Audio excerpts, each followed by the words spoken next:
Puji Tuhan, selamat pagi saudara yang dikasihi Tuhan. Bersyukur kita pada pagi hari ini kita masih boleh ada di tempat ini untuk bersama-sama memuji memuliakan Tuhan. Kita mau tundukkan kepala kita, renungkan kebaikan Tuhan, dan naikkan syukur kita kepada Tuhan karena Dia sungguh teramat sangat baik di dalam kehidupan kita. Haleluya Yesus. Haleluya. Engkau baik Tuhan.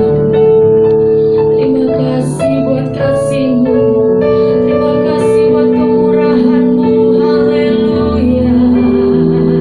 Dalam puji syukur hormat hanya bagi Tuhan. Engkau yang kami tinggikan, kami agungkan dalam hidup kami.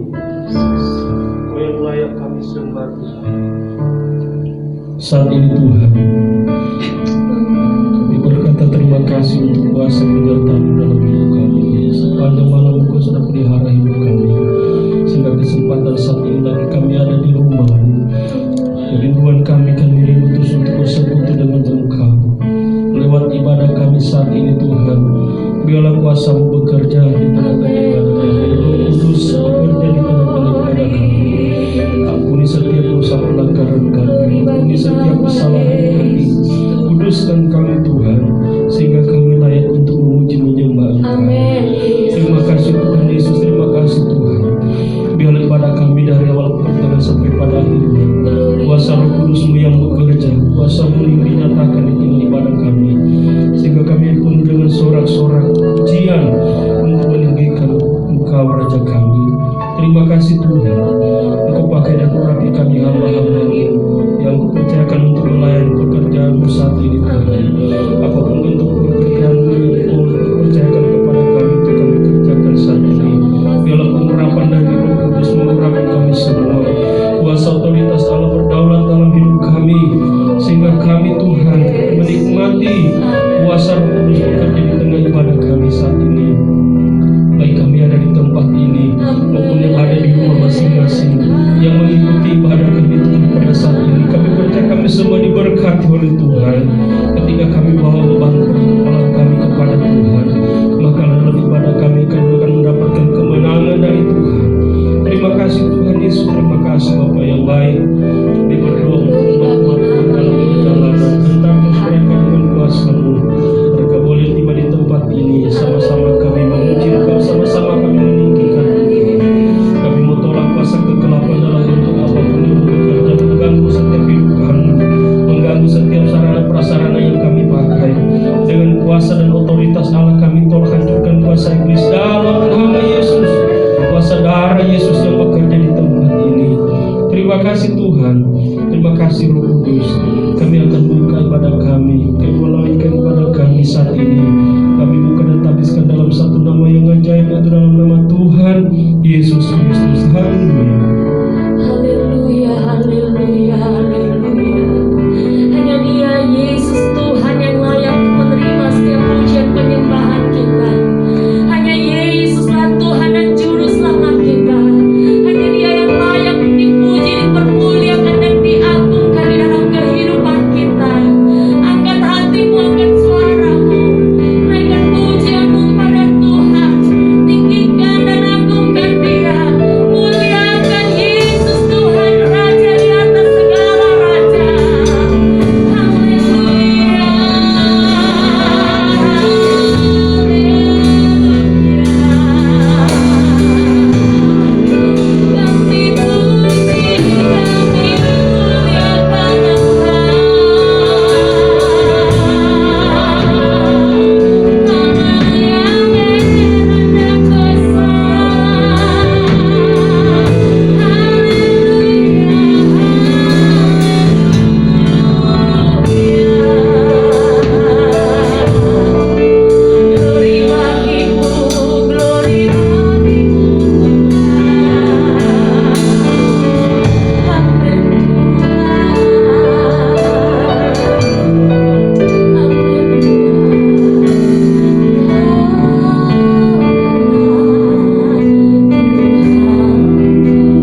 Engkau bertahta di atas pujian penyembahan kami Tuhan.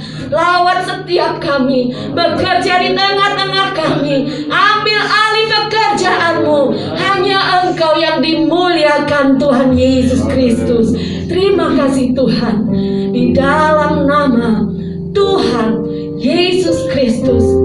Semua yang percaya katakan amin. Haleluya. Haleluya. Sampaikan tanganmu dan katakan haleluya 3 kali. Haleluya. Haleluya. Haleluya. Memuliakan Tuhan. Mari bagi Tuhan. Saatnya bagi kita untuk memuliakan Dia. Memuliakan Allah yang luar biasa. Amin. Haleluya.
yang namanya ajaib dan berkuasa. Hanya satu nama yang sanggup memberikan kita kekuatan. Hanya satu nama yang sanggup membuat kita menjadi kuat di dalam Dia. Haleluya. Nama itu adalah nama Yesus, nama Raja di atas segala raja. Haleluya. Rezeki berdaya.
hidup kami lebih berkenan lagi di hadapan-Mu. Kami rindu Engkau berbicara melalui hamba-Mu. Biar pengurapan-Mu penuh atas hamba-Mu, pengurapan-Mu juga penuh atas seluruh jemaat Tuhan. Sehingga Tuhan, kami boleh mengerti apa yang menjadi kebenaran-Mu, apa yang menjadi isi hati-Mu. Kami boleh simpan di dalam hati dan kami boleh melakukannya. Terima kasih Tuhan Yesus, terima kasih Roh Kudus. Kami siap untuk mendengar kebenaran-Mu. Ambil alih pekerjaan-Mu, dan Engkau bekerja dan bekerja di tengah-tengah kami. Di dalam nama Tuhan Yesus Kristus kami sambut kebenaran-Mu. Haleluya, amin. Puji Tuhan. Jemaat Tuhan dipersilakan duduk kembali, dan waktu selanjutnya saya serahkan kepada Bapak Gembala. Haleluya. Puji Tuhan. Salam sejahtera jemaat Tuhan, baik yang ada di lantai atas, lantai bawah, dan juga yang ada di rumah. Saudara, sebelum saya membacakan firman Tuhan, di mana kita sekarang ini ya saudara, bahwa pemerintah mengumumkan bahwa justru varian-varian virus corona ini kan dia berubah lagi ya, dan yang apalagi yang ada dari India telah masuk lagi ke Indonesia, begitu ya.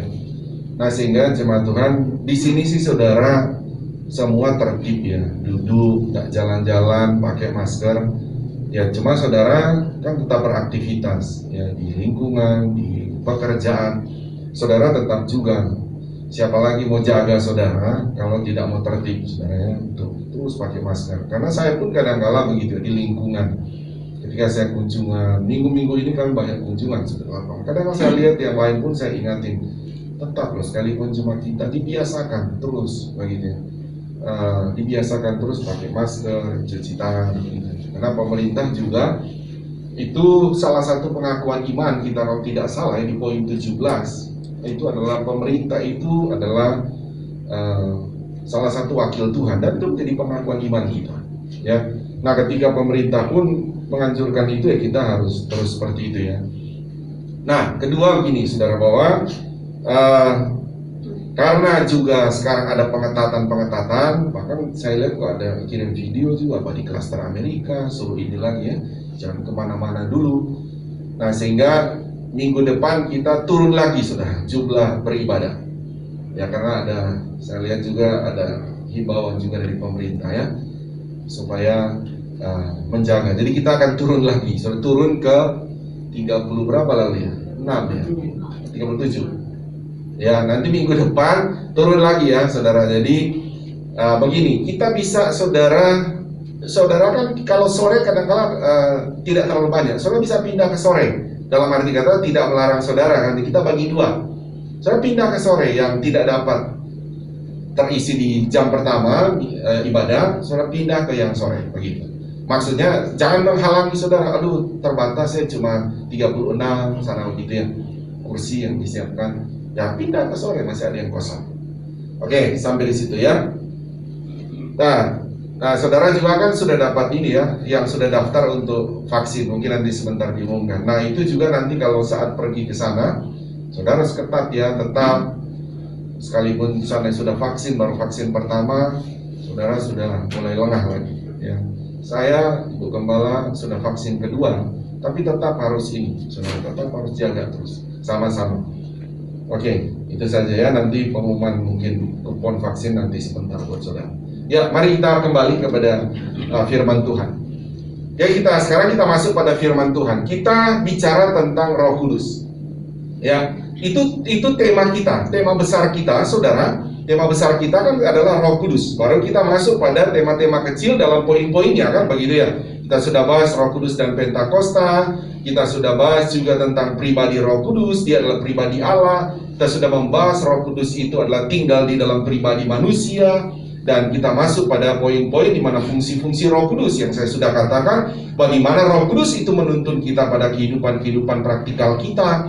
Nah, bagaimana kita melihat contoh bagaimana Roh Kudus menuntut Abraham mempercayai firman-Nya karena Abraham merasa dia sudah tua, begitu. Itu Roh Kudus begitu. Nah, hal yang sama Roh Kudus mendorong kita untuk mempercayai firman-Nya, Contoh kedua juga kita melihat tentang janda di Sarfat begitu ya, di mana Roh Kudus menuntun dia ya untuk mentaati apa yang firman Allah katakan begitu, sehingga ketika janda di Sarfat mentaati firman Allah, bukan saja dia yang hidup tetapi anaknya pun hidup.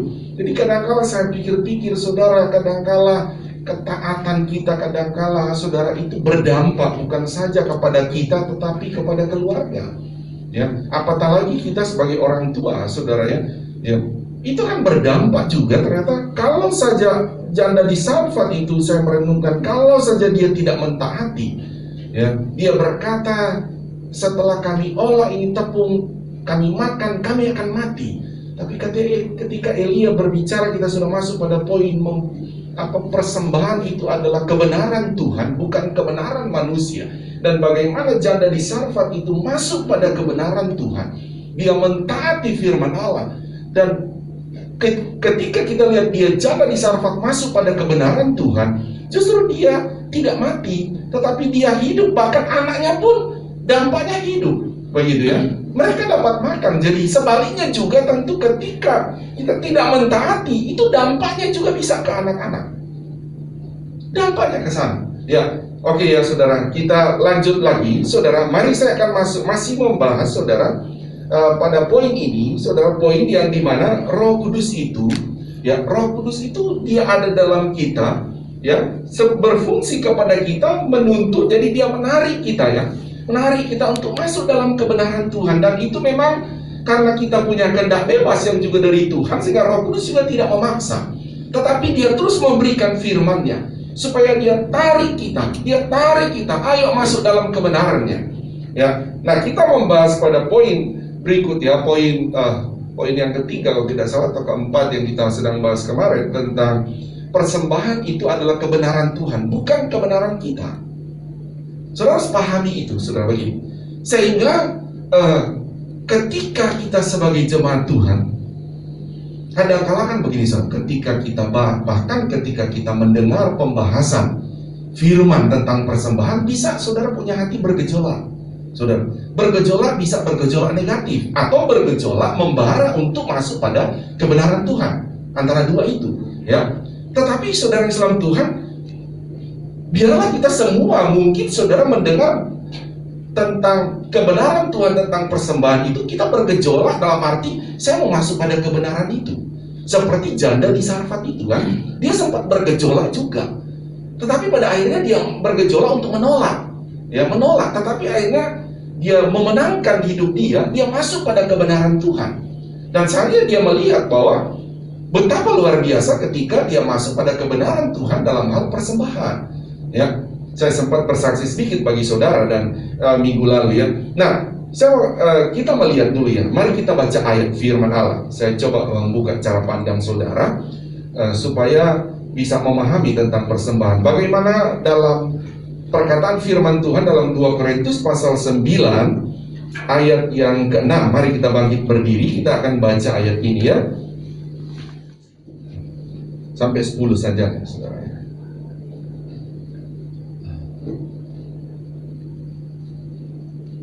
Ayat 6 sampai 10 ya. Mari kita bergantian ya.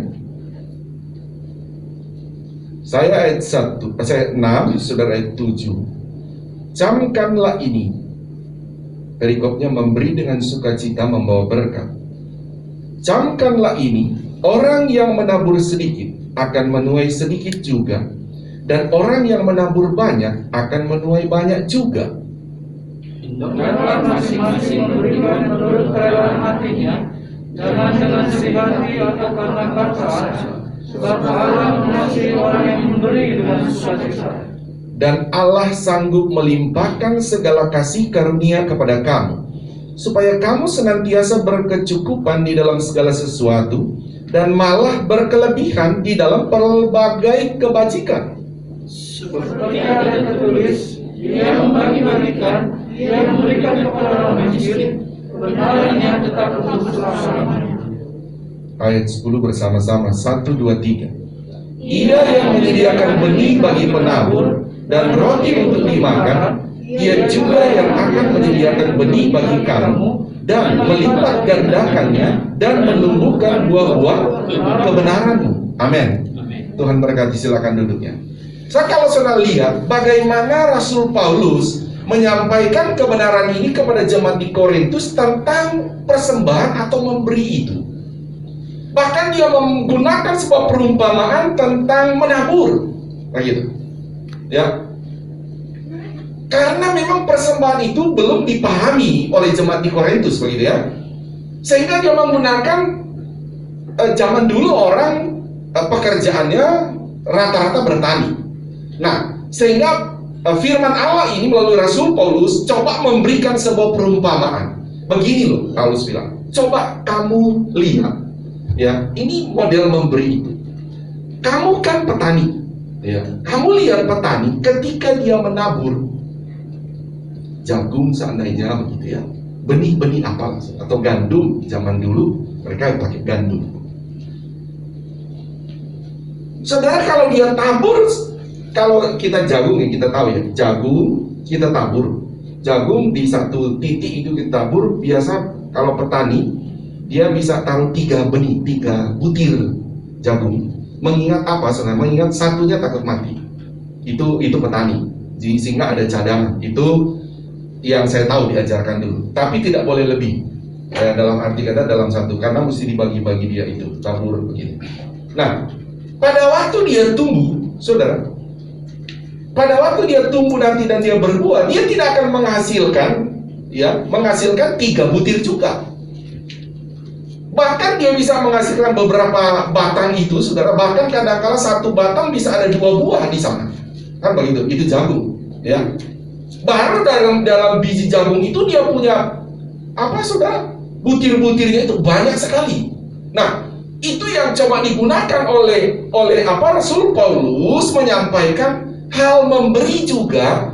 Jangan sampai saudara melihat ini dalam kebenaran manusia. Pada waktu engkau memberi, mungkin saudara melihat, aduh, kebenarannya kan saudara pasti kalau kita memberi berkurang, ya kan? Ada saudara beri di amplop begitu ya, ada saudara beri secara transfer. Ya mungkin kalau dalam rekening saya seandainya ada 100.000, saya memberi persembahan seandainya begitu. Seandainya saya memberi 50.000 seandainya, saya beri persembahan begitu. Kira-kira di rekening saya sisa berapa sih? 50.000, itu kebenarannya, kan begitu. Tetapi prinsip dari ini, Paulus berkata, sebetulnya engkau sedang menabur. Memang saat itu ketika menabur, ya kita berkurang. Saya dulu memang asalnya petani, saudara. Orang tua saya petani. Makan juga sulit dulu, saudara. Zaman kami sulit makan. Tapi ketika panen, itu langsung diambil satu bagian yang tidak boleh dimakan. Jadi dalam arti kata begini, kalau kami panen, bukan berarti semua itu harus dimakan. Tidak semua itu milik kami, karena harus disisakan untuk ditabur. Itu prinsip petani. Berani kita makan semua, tidak ada benih akan ditabur lagi. Begitu dulu, saudara. Ya, bahkan kita harus cari survei, dia akan berpetak-petak mana paling subur di situ. Langsung diberi tanda, ditaruh tiang bendera. Bahwa karena kan banyak yang panen nanti, orang-orang yang ikut memanen supaya dia dapat juga bagian hasil kerja dia, ada hitung-hitungan. Tapi kita sudah taruh bendera, oh ini tidak boleh kalian ambil bagian sini karena ini khusus benih untuk ditabur, gitu. Karena ini benih yang terbaik nanti, mesti ditabur lagi, ya. Nah, seperti itu Paulus menggambarkan, saudara, supaya apa? Saudara, dia berkata sebetulnya ketika kita memberi itu, ya, memberi atau memberikan sebuah persembahan itu sebetulnya kita seperti menabur. Nanti ketika kita tabur benih, Paulus menggambarkan kepada jemaat di Korintus, kamu akan menuai juga, dikatakan. Camkanlah ini, orang yang menabur sedikit akan menuai sedikit juga, dan orang yang menabur banyak akan menuai banyak juga. Jadi memang prinsip menabur seperti itu, saudara. Ya kalau saya cuma menabur seandainya benih 1 karung, berarti ya seandainya padi, ya Pak Adit bisa hitung karena Pak Adit jago pertanian, ya, kuliahnya itu ya Pak Adit ya. Dia bisa tahu ini berapa meter ini bisa dapat hasilnya. Hasilnya juga bisa dihitung. Tapi kalau benihnya 2 karung bisa dihitung juga, kan begitu. Jadi sebetulnya Paulus berkata maksudnya di sana adalah ketika jemaat di Korintus memberi, kamu itu sebetulnya bukan berkekurangan, tetapi kamu akan menuai juga. Nah, ini maksudnya begini, saudara, bahwa kebanyakan mungkin ya, saudara, orang-orang percaya melihat memberi itu hanya dia berkurang. Dia tidak masuk pada kebenaran Tuhan yang dimana sebetulnya kalau dia memberi itu dia akan menghasilkan. Karena makanya Alkitab memberikan satu contoh menabur. Nah gitu, saudara. Menabur, ya. Nah, tapi prinsipnya tentu, saudara, prinsipnya dikatakan begini, ayat 7, ketika prinsip memberi persembahan. Ayat 7 coba kita baca. 1, 2, 3. Hendaklah masing-masing memberikan menurut apa? Kerelaan hatinya. Tadi kalau di atas contoh, dia beri contoh menabur, tapi ayat 7 ternyata ini adalah tentang memberi. Tapi kalau prinsip memberinya, kalau memberikan menurut kerelaan hatinya, terus apa, saudara? Jangan apa? Jangan dengan sedih hati atau karena paksaan. Tak boleh. Tidak boleh. Jadi makanya kalau kita mau beri persembahan, ya apa saja persembahan di sini, ya kalau kita ada persembahan di kantong, dulu kita 2 kali loh, saudara, karena ada persembahan kedua itu khusus untuk pembelian tempat ibadah. Pertama khusus operasional kita, operasional gereja kita, ya segala macam lah, saudara, listrik, iuran, lain-lain lah, saudara, hampir 4 jutaan mungkin per bulan sudah rutin itu. Ya, nah itu dipakai di situ. Nah yang kedua biasa kita untuk pembelian tempat ibadah, kan begitu. Nah sekarang karena pandemi dibikin 1 kali, ya, gitu ya. Tetapi saudara, kalau memberi supaya dikatakan ayat 1 engkau bisa menuai, kamu harus memberinya tidak boleh dengan paksaan. Tidak boleh. Makanya kalau memberi itu harus berdasarkan firman Allah. Berdasarkan firman. Ketika kita akan memberi, harus berdasarkan firman Allah. Ya. Jadi maksudnya berdasarkan firman Allah bahwa begini, saudara, bahwa memang memberi itu kebenaran Tuhan. Amin, saudaranya. Itu kebenaran Tuhan. Lihatlah memberi itu tidak merugikan kita, justru menguntungkan kita. Kita sudah sempat menyinggung itu minggu lalu. Kalau saudara belum mampu masuk ke sana, ya saudara tidak akan menikmati apa yang dikatakan tadi, saudara menabur dan menuai. Karena kalau memberi dengan paksaanmu, Tuhan itu maha tahu. Tuhan tahu, dia menyumbang di pembelian rokok ini terpaksa nih, hanya untuk cari, cuma namanya ditulis doang nih. Nah gitu. Oh, dia memberi ini karena kepaksaan. Kalau kepaksa, saudara, jangan. Mendingan saudara jangan kasih kalau terpaksa. Karena Tuhan pun tidak akan berhati. Tapi kalau saudara memiliki kebenaran Tuhan, saudara punya pengertian bahwa ini adalah kebenaran Tuhan, saudara boleh lakukan. Amin, saudara. Karena Tuhan tahu setiap hati kita. Tuhan tahu. Karena yang menyuruh memberi itu Tuhan, bukan pendeta. Pendeta wajib mengajarkannya, tapi yang menyuruhnya Tuhan. Kalau saya tidak mengajarkan, Tuhan bisa marah juga.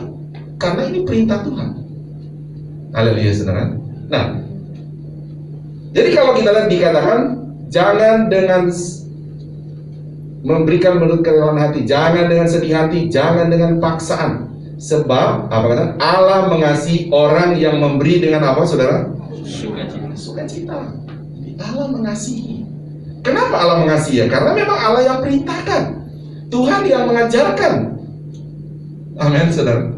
Jadi begini, saudara, pahami begini ya, saudara, bahwa persembahan itu adalah kebenaran Tuhan, bukan kebenaran kita. Amin. saudara memahami balik dalam perenungan bagaimana menabur, coba petani itu dia cuma datang, kita sudah baca tabur. Sekarang siapa yang tumbuhkan itu, saudara? Tuhan, iya kan saudara? Petani tinggal tunggu aja, dia bisa kerja yang lain. Dulu kita begitu. Udah selesai, tinggal atur airnya, begitu ya. Kalau dia padi ya, ada saatnya dikeringkan, bersihkan, udah tumbuh begitu aja.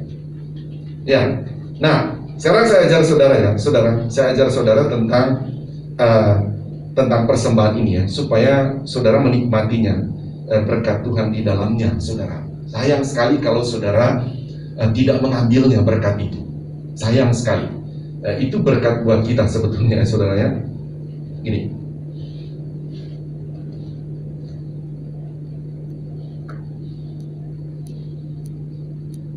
Gini ya. Tentang sebuah persembahan itu ya. Kalau kita lihat persembahan itu sebagai begini, saudara harus pahami sebagai bukti kita mentaati firman Allah bagi saudara. Ya, saya melakukan persembahan ini pertama kita memahami karena ini adalah kebenaran Tuhan, bukan kebenaran kita. Kita memberikan persembahan sebagai juga kita membuktikan kita mentaati firman Allah. Begitu. Jadi itu yang harus kita pahami. Nah, terus begini ya saudara. Dalam 2 Korintus pasal 9 ayat 11 ini dikatakan begini.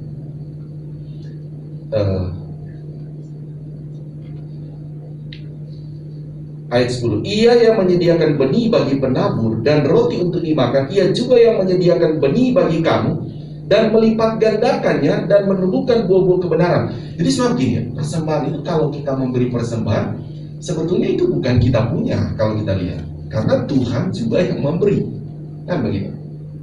Tuhan sudah beri. Jadi konsepnya sebetulnya kita pahami seperti saya bilang tadi, konsep petani itu ketika dia panen, tidak semua itu dia punya. Dia wajib harus menyediakan benih untuk ditabur. Jadi kita juga sebetulnya itu hanya gambaran tentang pertanian. Jadi kita juga sebetulnya sudah mengerti, memahami, saudara, ketika sesuatu apa yang kita dapat ya, apakah saudara bekerja sebagai karyawan, saudara terima gaji, apakah saudara sebagai pedagang atau berbisnis apapun, apa yang kita dapat, hal yang pertama harus kita ingat, tidak semua uang yang kita dapat atau gaji atau untung dalam berdagang itu kita punya. Itu harus dipegang dulu. Sadari dulu bahwa ini tidak semua kita punya. Itu memang Tuhan bilang semua dari Tuhan kepada kita, tapi tidak semua kita punya. Nah makanya saudara nanti kan saudara lihat, oh kalau begitu bagaimana? Ya. Minggu lalu sempat saya menyinggung mungkin tentang persembahan. Pertama kita masuk di persepuluhan ya saudara. Persembahan persepuluhan. Kalau kita masuk dalam persembahan persepuluhan, coba kita lihat dulu saudara. Pakai ayat dulu lah saudara. Lalu saya tidak pakai ayat, tapi kita baca dulu Maliaki pasal 3 saudara. Mari kita lihat dulu saudara. Kita bahas ini dulu ya. Saya mau saudara supaya dapat berkat di sini loh saudara. Ada berkat di sini sebetulnya. Mari ayat 6. Jemaat Tuhan mari bangkit berdiri. Lantai bawah bangkit berdiri, di rumah juga bangkit berdiri. Mari kita baca dulu saudara perikopnya dari firman Allah ini. Mulai ayat 6 nanti kita baca ya. Perikopnya apa saudara? Baca 2-3. Pembayaran persembahan persepuluhan menyenangkan hati Allah. Ya. Kenapa Allah senang? Ya karena Allah yang menyuruh. Bisa pahami saudara ya? Karena Allah yang menyuruh, sehingga Allah senang.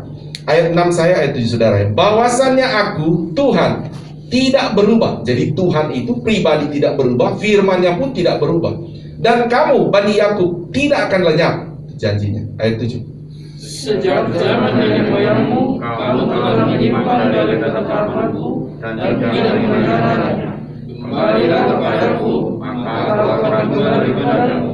Firman Tuhan semesta alam. Tetapi kamu berkata, dengan cara bagaimanakah kami harus berbuat? Nah, Israel sudah, dia berkata sudah menyimpan pada ketetapan. Jadi sebetulnya persepuluhan itu ketetapan Tuhan ya, bukan ketetapan manusia. Itu ketetapan Tuhan atau kebenaran Tuhan. Tuhan suruh kembali, mereka bingung, kami mesti kembali dari apa? Mengenai apa?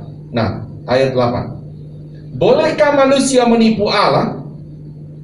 Namun kamu menipu aku. Tetapi kamu berkata, dengan cara bagaimanakah kami menipu engkau? Mengenai persembahan persepuluhan dan persembahan khusus. 9. Kamu telah mengaku, tetapi kamu masih menipu aku.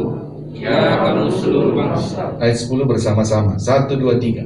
Bawalah seluruh persembahan persepuluhan itu ke dalam rumah perbendaharaan, supaya ada persediaan makanan di rumahku. Dan ujilah aku, firman Tuhan semesta alam, apakah aku tidak membukakan bagimu tingkap-tingkap langit dan mencurahkan berkat kepadamu sampai apa, saudara? Berkelimpahan. Amin. Kan berarti silakan duduk. Ini peristiwa ini, konteks ini, saudara, bahwa bangsa Israel ternyata mereka sudah menyimpang. Kenapa menyimpang, saudara? Karena begini, maksudnya tadinya mereka mentaati. Ini kan sebuah perjanjian Allah, dimulai dari Abraham tentang persembahan persepuluhan ya, Musa, baru muncul di Taurat, sudah lama lah, saudara. Itu sebuah perjanjian Tuhan untuk dilakukan kepada orang Lewi. Memang, saudara, orang Lewi ini dikhususkan oleh Tuhan dalam pelayanan di Bait Allah. Kalian harus bawa kepada dia. Nah, terus setelah itu, saudara, lama-lama orang Israel kan ini, mereka itu justru awal mereka itu melakukan, tapi lama-kelamaan ini, saudara, cara menyimpang mereka atau pengaruh menyimpang justru ketika dia sudah kaya. Memang itu agak sulit, saudara. Contoh begini, saudara. File ini kemarin, Pak, saya sudah transfer persepuluhan. Dari apa? Lalu dagang, dapat untung, kami sudah bagi. Oh iya, oke. Tapi seandainya file nih, kalau saya tanya file, kalau kamu dapat uang 3 miliar, persepuluhannya berapa? 300 juta. Mau kasih nggak? Nah ya, sudah. Nah, mikir, sudah. Karena merasa besar. Kenapa, saudara? Kalau orang sudah berdiri bahwa ini dari Tuhan, bukan dia punya sebetulnya, begitu, saudara.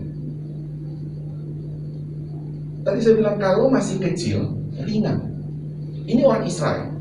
Tapi ketika justru sudah mulai panen besar mereka mulai mikir, aduh, besar juga kalau kita bawa.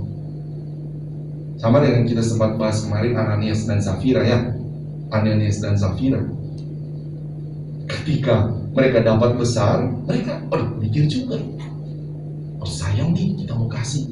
Nah, sebetulnya ini tanda-tanda orang apa, saudara? Alkitab berkata dia serakah, ya, dia serakah karena dia punya hak sebetulnya hanya 90%. Ya, nah kita lihat lagi ya. Jadi Alkitab berkata, saudara, bahwa ketika sebetulnya persepuluhan itu, saudara, itu adalah perintah Tuhan ya. Perintah Tuhan yang memang kita harus lakukan. Jadi bagaimana caranya? Kalau saudara memang di sini ya, saudara tidak bertani ya. Kalau saudara bekerja ya gaji, ya memang dari gaji saudara ambil 10%. Jangan takut. Jangan takut, saudara. Itu dalam arti kata, saudara kan mau dibawa pada hidup dalam kebenaran Tuhan. Dia bilang tadi, aku akan membukakan tingkap langit dan mencurahkan berkat kepadamu sampai apa? Berkelimpahan. Makanya saya bilang, sebetulnya persembahan itu, kalau Roh Kudus menarik kita masuk pada kebenaran Tuhan dan persembahan itu kebenaran Tuhan, dia tidak akan merugikan kita. Tidak mungkin Roh Kudus akan mencelakakan kita. Tidak mungkin. Bahkan ini Allah sendiri yang menyuruh, Allah sendiri yang membuat perjanjian itu, saudara. Perjanjian dengan Tuhan, Tuhan Maha Kuasa, saudara. Cuma begitu banyak orang takut, saudara, masuk pada kebenaran Tuhan ini. Sehingga dia bergumul terus, kadang-kadang dia lihat, aduh. Mungkin dia berkata begini, saya pun tidak kasih persepuluhan, Pak. Atau mungkin saya tidak jujur mengembalikan persepuluhan, tetap saja saya punya usaha. Tapi tidak akan mungkin Alkitab salah. Bisa saja ada orang kadang-kadang seperti Salomo bilang dalam pengkhotbah. Pada akhirnya setelah dia kaya kan akhirnya dia pakai menggunakan uang pada perzinahan kan begitu ya. Dan dia berkata bahwa aku pun akhirnya tidak dikaruniakan menikmati oleh Tuhan. Nah, saudara bisa bayangkan kan lebih berat lagi. Kalau saudara sana yang tidak punya, tidak bisa nikmati, ya memang tidak punya kan. Tapi kalau punya, tapi engkau tidak bisa nikmati, anak-anak tidak bisa nikmati, bagaimana? Pak Salomo bilang itu lebih menyiksa. Karena Salomo alami, dia tidak nikmati, anak-anaknya perang, tidak bisa nikmati kerajaan. Begitu. Salomo membuktikannya. Sehingga Salomo bilang, aku kembali kepada Tuhan. Lebih nikmat hidupnya ketika menikmati apa yang Tuhan kasih. Haleluya, saudara. Jadi kalau kita kembali lagi ya, coba kita lihat ya. Saya ajarin dulu saudara begini. Berkat sebetulnya dari persepuluhan itu ya. Saudara, ayat 10 coba kita baca ya. Bawalah seluruh persembahan persepuluhan itu ke dalam rumah perbendaharaan, supaya ada persediaan makanan di rumahku, dan ujilah aku, firman Tuhan semesta alam. Apakah aku tidak membukakan bagimu tingkap-tingkap langit, dan mencurahkan berkat kepadamu sampai berkelimpahan? Tingkap-tingkap langit, saudara. Saudara, ini yang saya bilang, saudara. Kalau saudara sebetulnya dan saya mengembalikan milik Tuhan, ya, saudara, Tuhan bukakan tingkap-tingkap langit. Satu berkat saya pernah katakan, itu berkat yang saudara tidak bisa duga. Di langit Tuhan bilang, Tuhan yang buka. Nah, kalau Tuhan tutup, kan begitu, saudara. Tapi ini justru ketika kita mengembalikan milik Tuhan, ya, mengembalikan milik. Kenapa dibilang persepuluhan itu milik Tuhan? Karena memang dia mengkhususkan itu bagi orang Lewi, orang yang memang dikhususkan dipanggil Tuhan. Jadi kalau zaman sekarang itu memang ya mau tidak mau saudara, kami sebagai hamba Tuhannya yang saudara sebagai disebut bukan Lewi tetapi menggantikan peran Lewi karena tidak ada Lewi lagi sekarang, saudara. Tapi peran untuk mengajar dulu itu Lewi yang mengatur semua, memimpin bangsa Israel dalam kerohanian. Nah, jadi ketika dibawa ke rumah Tuhan, saudara, seperti saya bilang tadi, saudara, ini saya mengajar saudara loh, saudara. Sekali lagi tolong jaga pikiran saudara, jangan sampai saudara dimasuki pikiran negatif. Yaitu seperti minggu lalu saya bilang, nih gembala lagi nyari duit nih. Ya, tidak seperti itu loh, saudara. Saya sedang bagi berkat bagi saudara, sebagaimana kesaksian saya minggu lalu. Saya sedang bagi berkat pengalaman hidup saya, saudara, ya, bagaimana saya terus mentaati ini. Kami terus mentaati, lakukan firman. Kalau kami ini harus mengembalikan ke organisasi. Dari jenjangnya kan dari jemaat ke gembala ke organisasi. Saya pun pernah mungkin bersaksi ya. Saya pernah dipengaruhi teman juga. Udahlah sekedar aja kamu store. Nggak usah jujur-jujur, begitu saudara. Dulu pernah itu saya bilang, waduh, tapi ini bukan kebenaran Tuhan. Saya ingat sampai Ibu Gembala marah-marah, nggak boleh seperti itu. Jangan ikuti dia nggak jujur ya kita jangan. Jadi kita juga melewati, saudara, kami juga hidup dari kontrakan ke kontrakan lain, begitu. Saya ingat berkat dari langit ini, saudara, ketika saya dan istri saya pulang dari Jakarta, masih kontrak di kota wisata. Di tengah jalan Roh Kudus bicara, sekarang kamu beli rumah. Oh, saudara bisa bayangkan, tidak ada duit.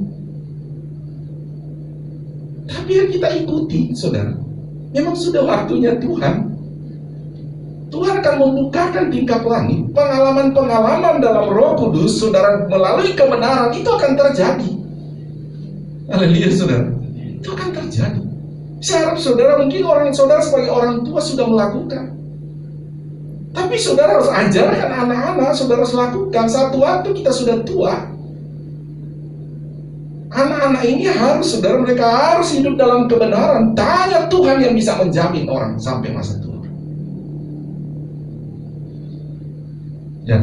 Nah, kita balik ya, saudara. Jadi ambil ini berkat ini, masuk. Caranya saudara memang masuk masuk. Saya tahu saudara jemaat Tuhan di tempat tidur doa kalau bergumul dalam keuangan, aduh luar biasa sekali. Saudara saya bergumul, saya juga bergumul, tapi saya tidak khawatir. Saya sangat takut kalau saya tentu tidak hidup dalam kebenaran ini. Itu yang saya takuti. Saya harus hidup dalam kebenaran ini. Mungkin juga tidak usah lagi saudara jemaat Tuhan yang setia, yang jujur mengembalikan persepuluhan, bersaksi sama yang lain, bukan menyombongkan diri, bukan. Bersaksi tentang kebenaran Tuhan, bahwa sesungguhnya firman Allah adalah ya dan amin. Supaya jemaat lain juga alami, amin.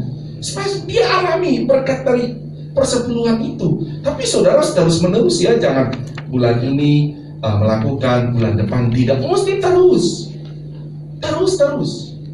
Ya. Dia berkata Tuhan memberkati usahamu begitu ya. Dia berkati kalau kita mengembalikan persepuluhan ya. Ayat 11 juga dia berkata begini, aku akan menghardik bagimu belalang pelahap supaya jangan dihabisi hasil tanahmu, dan supaya jangan pohon anggur di padang tidak berbuah bagimu, firman Tuhan semesta alam. Nah, lah kita lihat berkat dari ketika orang mengembalikan persepuluhan. Asal sudah jujur ya. Tuhan akan menghardik belalang pelahap. Belalang pelahap ini kalau bagi pertanian, waduh mengerikan sekali saudara. Itu saat-saat mau panen disikat sama belalang saudara. Kami pernah melihat itu di kampung kami. Waduh, itu jenis-jenis kalau di Kalimantan pernah ada saudara. Ya, saudara saya berkata saat mereka mau panen, sudah bilang mau panen besok, dia tengah malam tikus makan semua. Mereka hanya datang lihat, wah habis. Nah, itu digambarkan dalam sebuah pertanian, ya saudara. Nah, hal-hal dalam arti kata di bagian kita di sini, hal-hal yang akan merugikan kita, ya saudara. Itu akan Allah akan menghardiknya, yang membuat apa saja mau merugikan kita, membuat kita tidak menikmatinya. Ini yang saya bilang saudara. Jadi akhirnya tidak menikmati, cuma sempat lihat, tapi tidak bisa nikmati. Nah ini repot saudara. Jadi petani dia sudah lihat, oh sudah mau panen, tapi belalang datang. Jadi kalau orang cuma bisa lihat, oh saya punya ini, saya punya ini, cuma bisa lihat doang, nggak bisa nikmati saudara. Nah ini Tuhan berkata, aku akan menghardiknya belalang-belalang pelahap, ya. Hal-hal yang merugikan kita, Tuhan menyingkirkannya. Ayat 11 juga, saudara, tentu di sana juga kita, kalau Tuhan menyingkirkannya berarti kita menikmatinya. Nah, saya minta tambah 5 menit lagi ya, supaya saudara paham tentang persepuluhan ini. Manfaat rohani bagi kita ya, ketika kita mengembalikan persepuluhannya. Begini saudara, manfaatnya mengajar kita orang percaya ya, supaya begini, Allah itu menjadi prioritas utama dalam keuangan kita. Jadi ketika kita saudara panen, saudara gajian, saudara ada untung, saudara langsung ingat lagi, saya harus masuk pada kebenaran Tuhan. Persepuluhan ini milik Tuhan. Tidak semua ini saya punya. Tuhan itu harus prioritas utama, karena Tuhan itu sumber segala sumber. Nah, gitu. Jadi ini saudara menjadi prioritas kita ya saudara, bahwa persepuluhan itu berarti kita mengutamakan Tuhan dalam hal keuangan kita saudara ya. Dan selanjutnya saudara, manfaat tentu dalam kerohanian kita saudara terhadap ketika kita mengembalikan persepuluhan, menjadikan kita saudara, mentaati Tuhan itu dalam hal keuangan kita. Jadi dalam hal keuangan pun kita mentaati Tuhan ya, di dalam keuangan kita. Dan juga bentuk juga bagaimana pekerjaan atau usaha kita begini saudara, menaruh keuangan pekerjaan kita, penghasilan kita dalam otoritasnya Tuhan. Saya ingat saudara, kalau tadi ada belalang pelahap karena tidak ada otoritas Tuhan di situ, sehingga belalang pelahap bisa masuk. Tapi kalau ada otoritas Tuhan, Tuhan berdaulat, Tuhan melindungi, nggak bisa dia. Tuhan Maha Kuasa. Nah, hal demikian juga tentu bentuk bagi kita mengembalikan persepuluhan adalah kita menaruh sebetulnya pekerjaan kita, usaha kita, hidup kita, keuangan kita ada dalam otoritas Tuhan, dalam kendali Tuhan. Nah, kalau ada dalam otoritas Tuhan, waduh, siapa yang merugikan? Tentu Tuhan hanya menguntungkan kita. Amin, saudara ya. Nah, saya saudara, saya tidak bisa lanjut nih. Kalau terlalu panjang nih kalau saya lanjut lagi ya. Nah, kita kembali dulu. Jadi saya sedang mengajar saudara bagaimana Roh Kudus itu yang ada dalam kita, dia akan menarik kita terus dan terus, saudara, untuk tinggal dalam kebenaran. Atau kalau belum, saudara belum, saudara akan diajak terus dipengaruhi terus oleh Roh Kudus masuk supaya kamu lihat, kamu bisa menikmati berkat dalam persepuluhan itu. Jadi hanya saja orang takut sebetulnya. Banyak orang takut, dia khawatir. Iya ya, kalau saya kasih persepuluhan, uang 1 juta ambil 100.000. Ya kebenaran manusia saudara akhirnya kurang 100.000. Kan begitu. Ya saya cuma 900.000. Tetapi Paulus berkata tadi, lihatlah dalam kitab kita membaca dalam 2 Korintus pasal 11 tadi, lihat pasal 9 tadi, lihat petani. Lihat petani, memang ketika dia menabur itu, dia taruh itu, dia bukan hanya tumbuh dalam benih yang sama, tetapi dikatakan bahwa dia justru tumbuh dalam lipat gandakan. Janda di Sarfat ketika justru dia melakukannya, ya hidup anaknya pun bisa menikmatinya. Jadi dalam hal ini jemaat Tuhan, jangan takut. Saya mau mengajak saudara, jangan takut saudara, jangan takut. Terus, saudara yang sudah melakukan, teruslah. Ya, saudara mungkin yang melakukan tapi belum melakukan dengan jujur, masuk saja pada kebenaran. Jangan takut saudara, jangan takut. Saudara yang belum sama sekali, ayo melangkah saja, karena memang ini kebenaran Tuhan. Lakukan saja, saudara, lakukan supaya saudara bisa melihat bagaimana betul-betul apa yang Tuhan katakan di dalam persepuluhan ini. Dia berkata, ayat 10 saya tutup, bawalah seluruh persembahan persepuluhan itu ke dalam perbendaharaan supaya ada persediaan makanan di rumahku, dan ujilah aku. Tuhan bilang uji saja. Firman Tuhan semesta alam, apakah aku tidak membukakan bagimu tingkap-tingkap langit dan mencurahkan berkat kepadamu sampai apa saudara? Berkelimpahan. Haleluya saudara. Saudara, kira-kira Tuhan bohong apa tidak? Tidak akan pernah bohong. Tuhan mudah kok sebetulnya curahkan berkat. Tapi Tuhan tidak melanggar firman-Nya, karena Dia sudah kasih firman. Caranya Tuhan itu, Dia ada Roh Kudus bagi kita. Dia tarik dulu kita, masuk dulu pada kebenarannya. Baru kita akan alami namanya berkat berkelimpahan itu. Amin saudara. Baru kita alami namanya berkat menikmati itu. Saya pernah mungkin bersaksi pada saudara, aduh ada orang yang saya pernah tinggal dengan dia.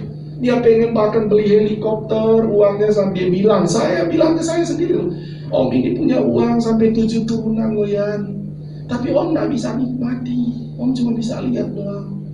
Terus saya bilang, Om kalaupun saya aja kalau lihat aja sudah bisa nikmati. Ya itu kamu, dia bilang, kamu lihat aja sudah bisa nikmati. Om ini lihat jadi susah. Bukan bisa nikmati, jadi susah. Dia bayar saya untuk pegang syarafnya malam-malam. Nggak tenang hidupnya. Jadi benar kata Salomo, mari kita masuk pada kebenaran Tuhan supaya kita bisa menikmati berkat Tuhan. Amin. Puji Tuhan saudara. Nanti saya lanjut lagi mengajar saudara. Sekali lagi pahami tujuan saya mengajar firman Allah ini supaya saudara dan saya bisa menikmati juga berkat dari firman Allah. Mari kita bangkit berdiri. Kita tunduk kepala, biarkan Roh Kudus terus mempengaruhi hati kita, pikiran kita. Ya mungkin pikiran saudara bergejolak, pikiran saudara kadangkala saudara manusiawi saudara begitu berat, belum lagi pengaruh dari iblis untuk menggagalkan orang-orang percaya masuk pada kebenaran Tuhan. Butuh perjuangan saudara, baik mengalahkan pikiran manusiawi saudara dan juga pengaruh dari iblis. Saudara harus berperang baru bisa masuk dalam kebenaran Tuhan. Butuh perjuangan, ada Roh Kudus yang sanggup menolong dalam hidup saudara. Kita mau berdoa saat ini. Bapa, kami berdoa dalam nama Tuhan Yesus Kristus. Hamba-Mu telah mengajarkan kebenaran firman-Mu. Tuhan, biar kami semua jemaat-Mu di tempat ini dapat menikmati berkat-berkat-Mu dalam kebenaran-Mu ya Tuhan. Sebab itu kami berdoa, semua pekerjaan iblis yang coba menggagalkan kami masuk dalam kebenaran-Mu, atau ketakutan, kekhawatiran, kami tolak di dalam nama Yesus. Roh Kudus tolong kami semua, dari orang tua sampai anak-anak, untuk memberanikan diri masuk dalam kebenaran Tuhan. Terima kasih karena hanya Engkau ya Tuhan yang bisa menjamin hidup kami, bukan saja ada di bumi ini, tapi sampai masuk dalam kerajaan sorga yang kekal. Terima kasih Bapa, kami bersyukur untuk firman-Mu. Dalam nama Tuhan Yesus kami berdoa. Haleluya, haleluya, amin. Tuhan berkati, silakan duduk. Saya serahkan kepada yang bertugas.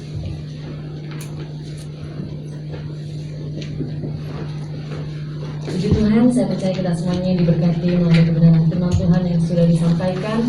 Dan biarlah firman ini menghidupi kita dan kita hidupi dalam kehidupan kita. Terima kasih kepada Bapak Gembala yang sudah menyampaikan kebenaran firman Tuhan. Terus kita berdoa supaya Tuhan singkapkan kebenaran-kebenarannya lebih lagi, sehingga kita jemaat Tuhan di tempat ini kita diajar oleh kebenaran-kebenaran yang murni yang dari Tuhan.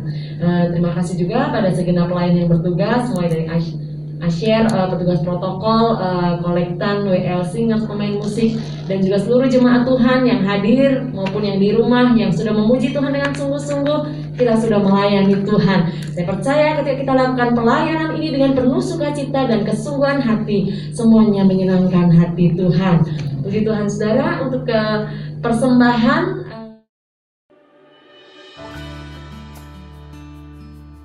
Persembahan operasional dan pembangunan dapat ditransfer ke rekening BCA 12814555872 atas nama Dedi Chandra Dinata. Persembahan persepuluhan dapat ditransfer ke rekening BCA 7400516574 atas nama Yance Manore. Persembahan sekolah minggu dapat ditransfer ke rekening BCA 57254263370 atas nama Ida Agustin Supriyatna. Ibadah komsel diadakan secara online pada hari Rabu pukul 19.30 melalui Zoom. Ibadah WSP diadakan secara online pada hari Jumat pukul 19.30 melalui Zoom. Doa pagi bersama di rumah masing-masing pada hari Sabtu pukul 7 sampai pukul 8 pagi melalui Zoom. Ibadah pemuda dan remaja YMB online diadakan pada hari Sabtu pukul 18.30 melalui Zoom. Jadwal ibadah minggu depan: ibadah raya 1 pukul 8 pagi di gereja. Ibadah sekolah minggu online pukul 16 melalui channel YouTube GPDI Kota Wisata. Ibadah raya 2 pukul 17 di gereja. Ibadah raya online pukul 17 melalui channel YouTube GPDI Kota Wisata. Shalom Bapak Ibu jemaat semua. Jadi aku di sini mewakili wadah YMB dan sekolah minggu yang mengumumkan bahwa diakonia kita untuk pengumpulan dana pembelian ruko gereja dengan harga sekitar 1,5 miliar sudah ditutup, dan total dana yang terkumpul sampai saat ini, sampai ditutupnya diakonia ini adalah sebesar 29.376.500. Boleh beri tepuk tangan dulu untuk Tuhan Yesus yang luar biasa. Sebelum dibacakan rinciannya, mungkin saya akan cerita dulu, bukan karena Tuhan Yesus hasil yang tadi nggak bakal terrealisasi, dan juga mungkin karena antusiasme jemaat yang luar biasa, sehingga dana yang terkumpul bisa menjadi sebesar itu. Dan semoga dengan terkumpulnya dana ini bisa jadi langkah dan permulaan yang baik untuk realisasi pembelian ruko gereja kita. Oke. Saya akan menyebutkan rinciannya. Jadi tadi ada total sebelumnya, sorry. Jadi hasil penjualan makanan dan minuman yang kemarin sempat dilanjut sekali untuk periode nasi kuning itu ada total 5.091.500. Lalu untuk penerimaan amplop persembahan dan transfer itu dengan rincian yang pertama adalah amplop persembahan diakonianya itu terkumpul sebesar 6.110.000. Lalu untuk yang transfer ada sebesar 12.175.000 dan persembahan gelang emas ada 6 juta dengan total 24.285.000. Dan hasil semua total ini sudah ditransfer ke rekening pembangunan. Oke, ya, terima kasih buat dukungan jemaat yang selama yang berpartisipasi baik dalam pembelian produk makanan dan minuman yang kita jual, juga melakukan persembahan baik secara transfer maupun dengan amplop.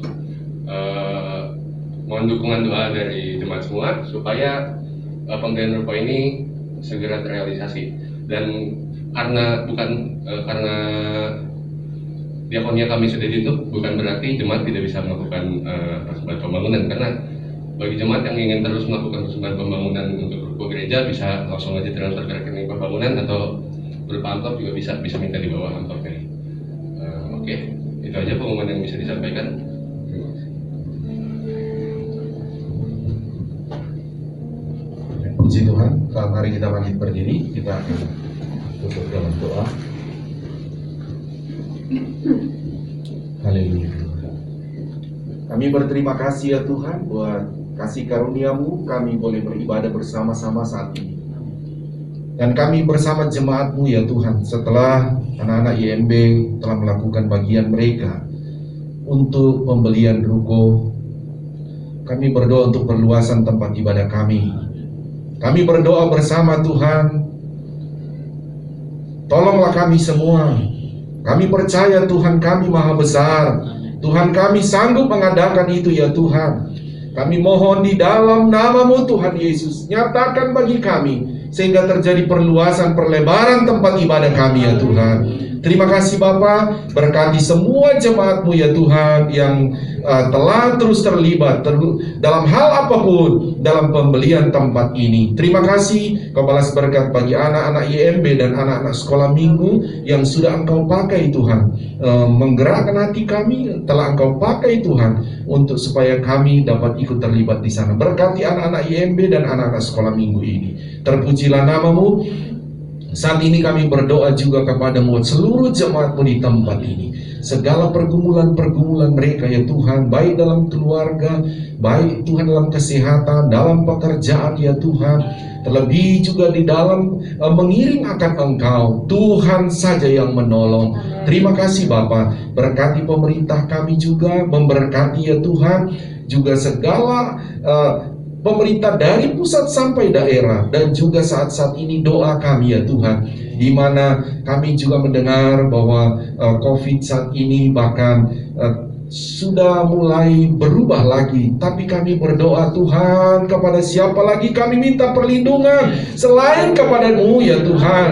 Kami tidak mampu melihat virus-virus ini, tapi kami percaya Engkau maha tahu. Sebab itu tetapkan langkah kami, baik dalam rumah, di luar rumah, supaya Engkau hindarkan kami Tuhan dari segala mara bahaya, kecelakaan, penyakit, virus apapun. Singkirkan dari kehidupan kami jemaat-Mu ya Tuhan. Terima kasih, kami bersyukur, beri kami semua jemaat-Mu Tuhan sukacita, damai sejahtera, keberanian terus beraktivitas, karena ada Tuhan terus membela kami, ada Tuhan terus menetapkan langkah-langkah kami. Terima kasih Bapa, kami bersyukur kepada-Mu. Kami sebentar akan pulang, berkati perjalanan kami, tibakan kami di rumah dalam keadaan tubuh yang sehat, diberkati oleh Tuhan. Terpujilah nama-Mu. Kami akhiri ibadah kami mau terima berkat daripada-Mu. Mari jemaat Tuhan, angkat kedua belah tangan kita.